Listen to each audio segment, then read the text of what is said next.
late 1800s, Thomas Otto and his family moved into a mansion at the corner of Eaton and Somoton Streets in Key West, Florida, now known as the Artist House. The Ottos were known to be stern with their servants, sometimes even mistreating them. It was the treatment of one such Haitian servant that provides a twist in this story. This woman was hired to take care of their son Robert. One day, Mrs. Otto supposedly witnessed her practicing black magic in their backyard and fired her.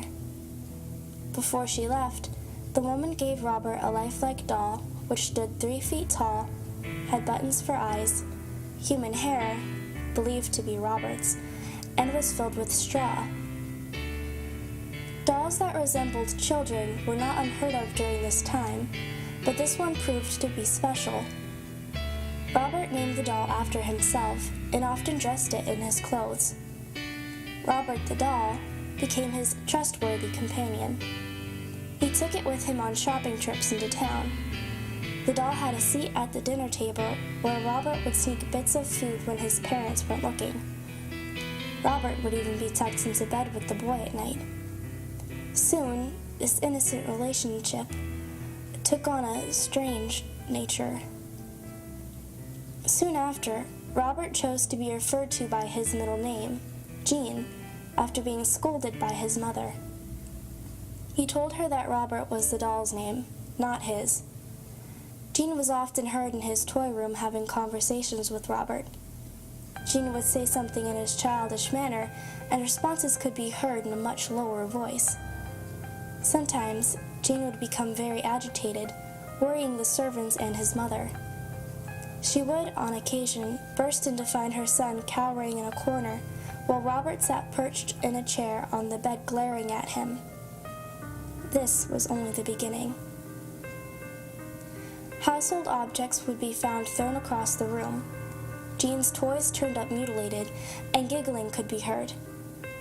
Whenever these unusual acts took place, Jean always said, "Robert did it."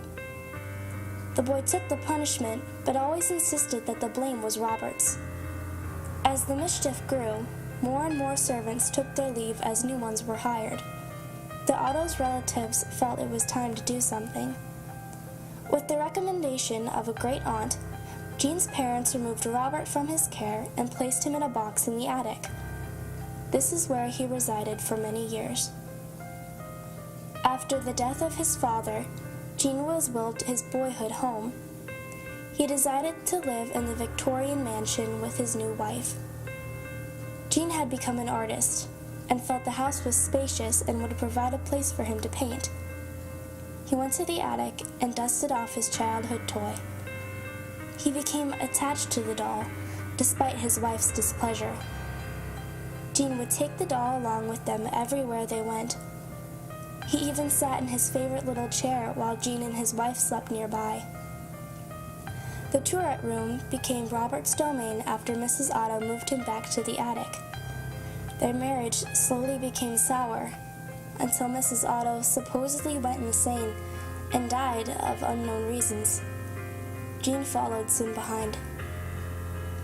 Robert supposedly attacked people, sometimes locking them in the attic.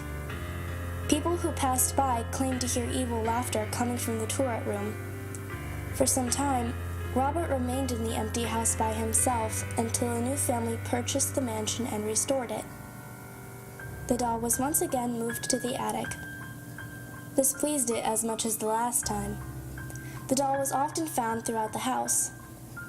On one certain night, Robert was found at the foot of the owner's bed, giggling with a kitchen knife in hand. This was enough to send them fleeing from the home.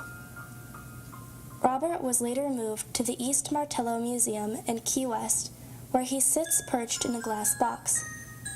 Despite his new living quarters, the doll is believed to not have given up his menacing ways. Visitors and employees claim that they have seen the doll move.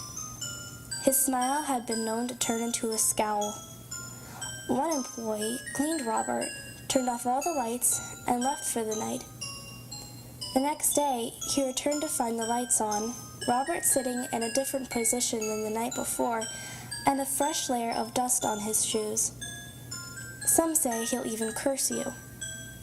If you want to take a picture of him, you must ask politely. He'll tilt his head in permission. However, if he doesn't, and you take the picture anyways, a curse will befall upon you and anyone who accompanied you to the museum. The same will happen if you make fun of him.